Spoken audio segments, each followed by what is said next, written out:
hundreds and hundreds of people who gave, and they get their name. And there's 1,400 clips, so we were really grateful to C-SPAN. So Bruce, take over. Your name's on there too. I saw my name was there. Did you do some voiceover on I that? did voiceover. When you're doing like, a documentary, where I was sitting in the editing room with Janice and Monique, who are brilliant, by the way. The editing is just amazing. And they said, we need Frank Pembroke. And I said, right? Right now. I said, okay. So then we just did it and we stuck it in the computer, and that's how you make documentaries. It's like that. So, Well, it's an amazing film, don't you think?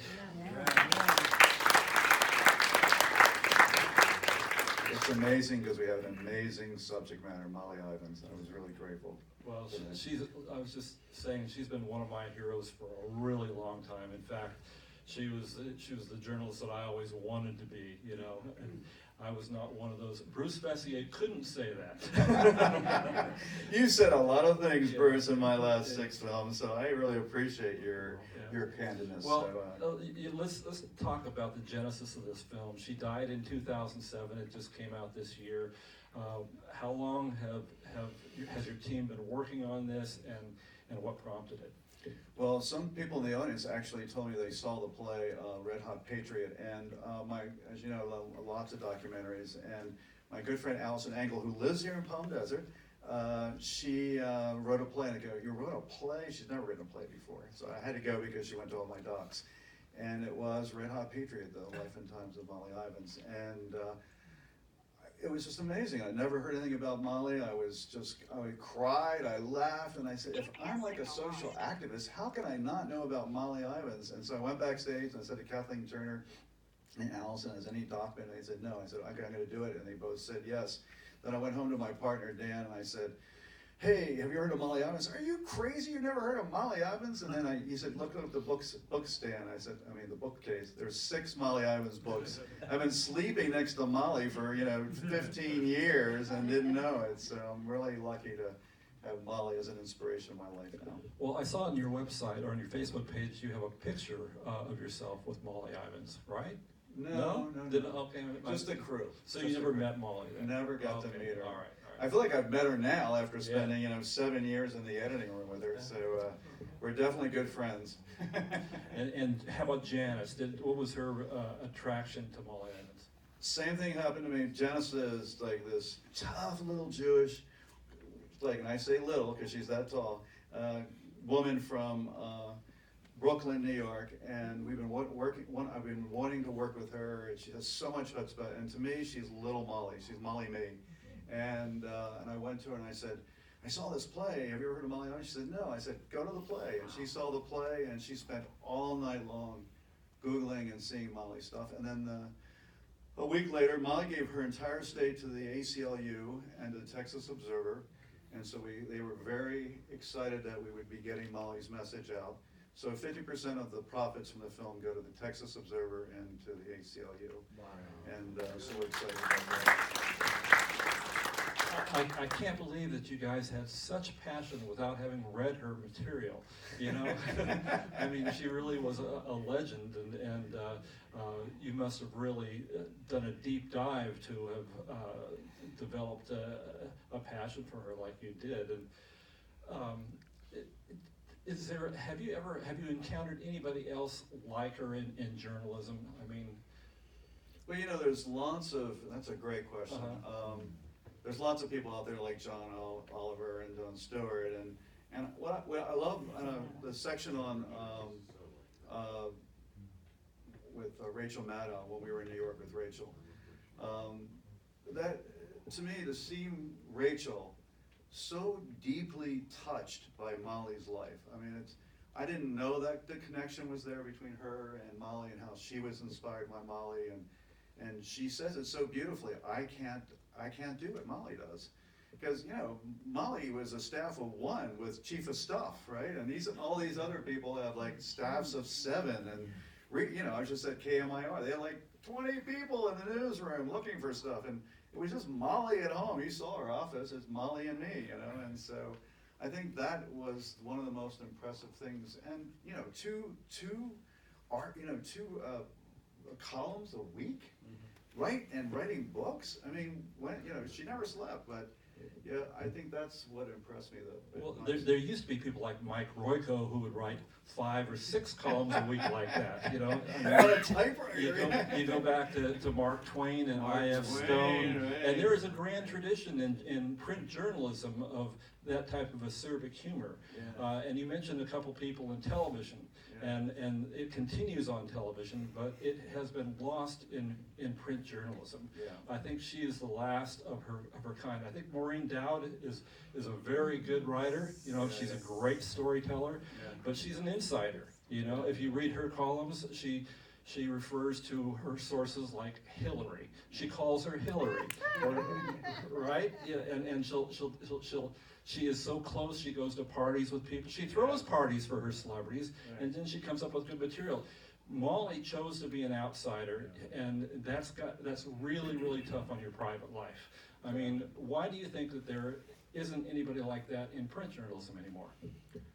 Well, print journalism is having, you know, the biggest, And I mean websites too. I mean, Yeah. you talk about every newspaper now has their own website. That's what I'm talking about, journalism by words. well, I think, you know, a lot of times people are talking about, we don't have curated journalism anymore. We don't have somebody really curating what we looked at, or how we look at it, or why we look at it, and to check to see if it's true or not true. And so, you know, there's always been this rigorous process that existed to get to the place where we got to see it in print in the first place. And now, as we all know, you know, we now know that, you know, tons of people are making fake newspapers and fake articles and fake things, and so I don't think that I personally trust all the information I'm getting, even when I feel like it's coming from reliable sources, because I don't know if that reliable source got co-opted by some robot in, you know, Romania, you know. So we're really in this place where we don't have the same people looking with the intelligence and the ability to analyze what we're looking at to help us along with making that selection. You're right. A lot of journalism is aggregation today. Aggregation, yes. But I can tell you that you know, I got that book. You Can't Say That, Molly Ivins Can You, back in the 90s.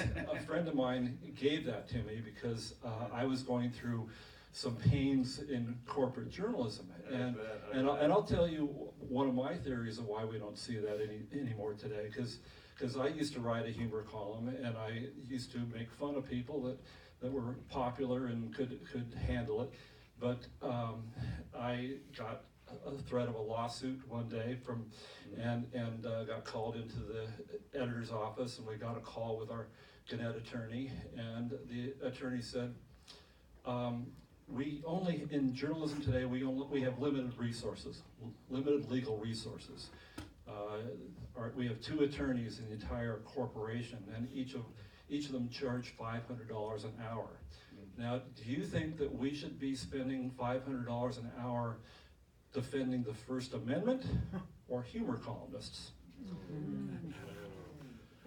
Yeah, okay. And it was like, so I not only had to just grovel and do an apology to get out of that one, but we stopped writing humor columns, and the newspaper industry in general stopped writing humor columns. And I don't think that's why you won't see any really acerbic political humorists in the newspaper industry today. Yeah. Well, we're very,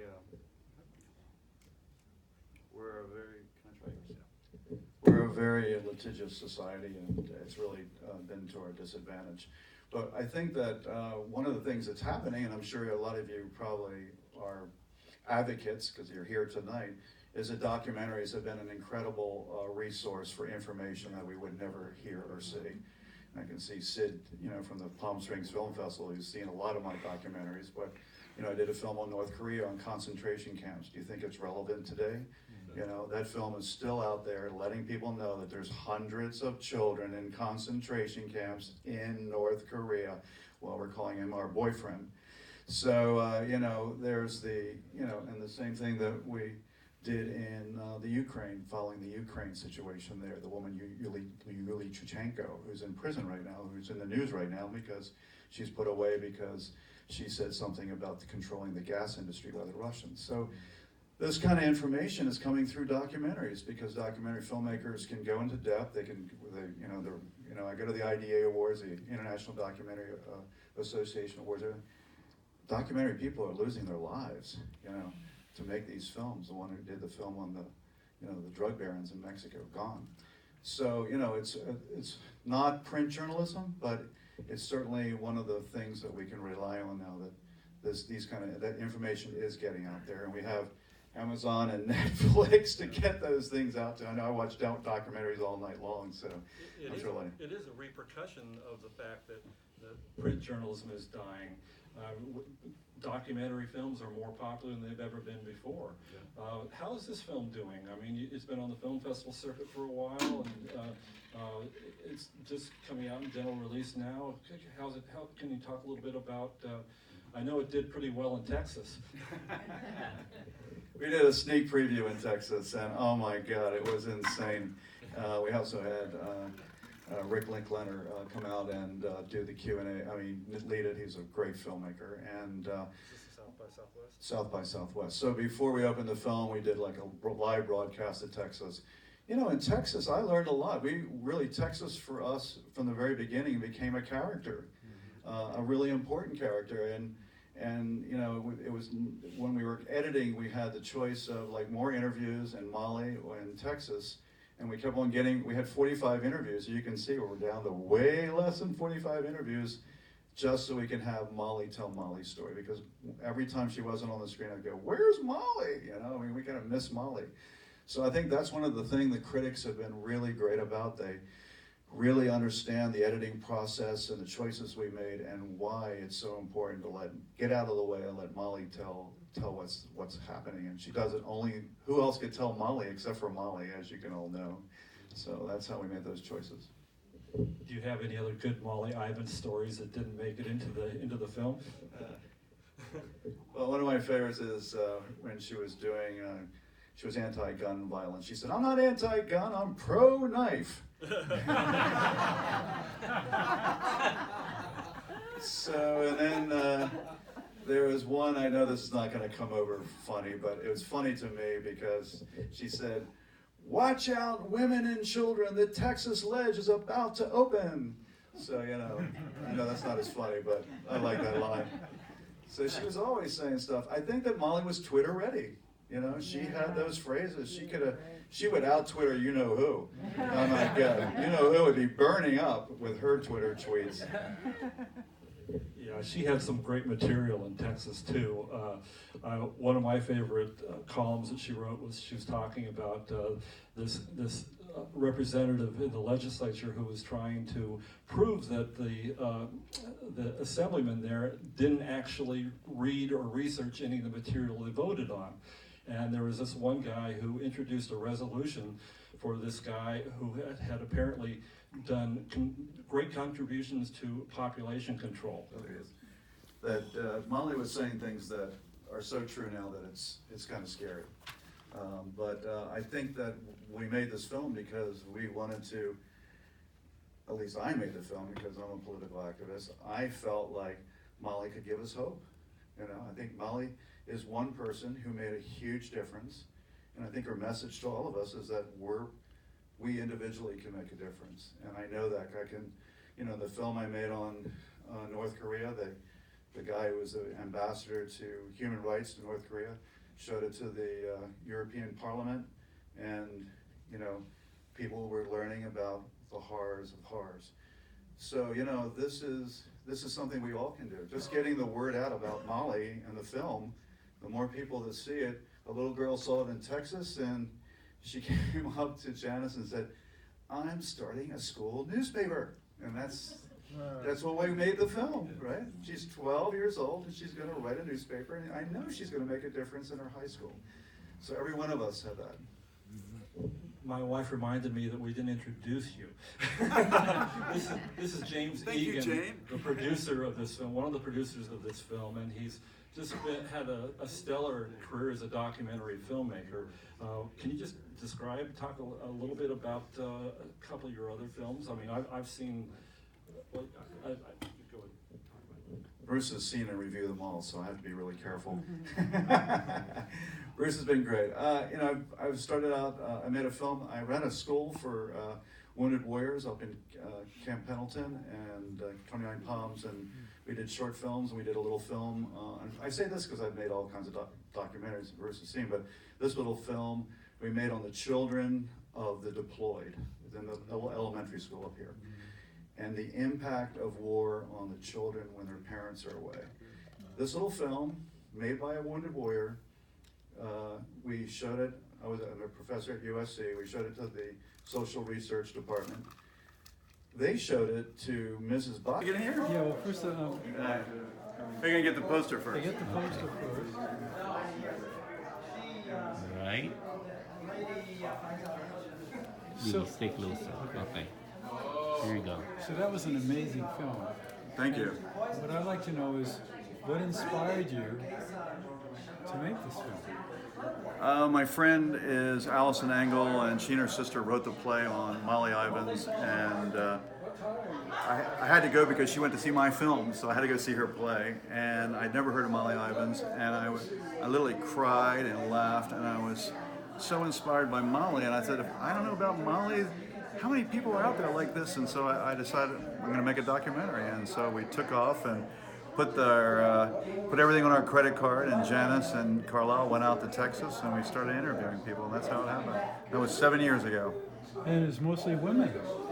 Mostly women, yeah. I have an amazing crew of women, Janice and Carlisle, of course, but we have Monique Savitoski, who's this brilliant editor, and then we had Monique and Janice write it, and then we have our archivist with Amber Howell and Gerald, and our camera woman, Christy Tully, and so it's also I think Molly would be impressed that we have these extraordinary women making the story about an extraordinary woman. I think it's only appropriate, and I guess I'm an honorary person in there. So, what do you feel the relevance of the film and Molly is to present day? Because so much of what she said was really prophetic. Right. I think Molly is really important today. I think more, I don't say more important than when she was alive, but because of the polarity of politics and the inability to tell the truth, let's put it that way, when she was so powerful at telling the truth, but she said it in a funny way, and I think that's something we could really benefit from right now, because she just didn't, make fun of the right or the left. She made fun of corrupt people. She made fun of people who were screwing the people. And that's what we need right now. Someone who can make fun of them in a way that makes us laugh, but also see the truth and the horror of the situation that we're in right now. And I know Molly is Twitter ready. My favorite line about Molly, which could be very applied today, is that if you put his brain into a bumblebee, he would fly backwards. And I can think of a lot of politicians nowadays that would apply to. So I think that's where she's relevant, And I think that when she said, who are we going to blame for all this? And then she made that big statement in the film, illegal aliens, she talks about, when we blame so many people or so many of things outside of ourselves for what's going on in America and why things are going wrong, and then decide to make us less free, we're basically less free. And I think that's what's going on right now. Our civil rights are being attacked. Our ability to speak up is being attacked. And all those who do speak up are made to feel like they're less patriot than those who take in all the lies that we're being fed right now. So I think Molly could have cut through all the lies and help us all cut through those lies. But in a funny way, right? We gotta laugh about it. Absolutely. So invite everybody. Yeah, Thank you invite very much. everybody to. Oh yeah, we will. Yeah, now just invite everyone, to come to the film, because we're going to be promoting it all over the country. Okay, great. So just to the camera.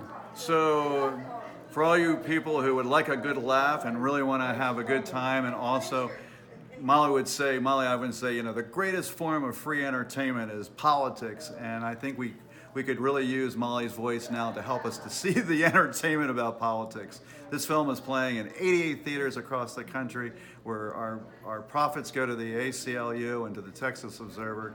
And if you get out there and you see this film, you're going to have some fun, I promise you. So raise hell. There you go. Shake hands. All right, thank you. Thank you. Thank you Thank so much. you. Thank you. Now- Thank you. Say your name and the spelling of your name so we get it right.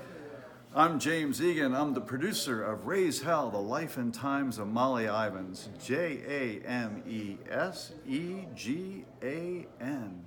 Do the peace sign for us. And then the peace sign. Thank James you. Egan. Thank you guys. Thanks. Appreciate you guys being here. So you've got, And I found my card. oh, good, excellent. Here you go. Perfect, yeah. 'Cause, would you like to take a minute or two just to, Well, peace. I think peace is that part of ourselves that allows us to trust ourselves and to go with that trust and really follow that trust in our heart. That's what real peace is, when we have that trust. Peace Day Global Broadcast? Remember that? Yep. You're watching the Peace Day Global Broadcast. Thank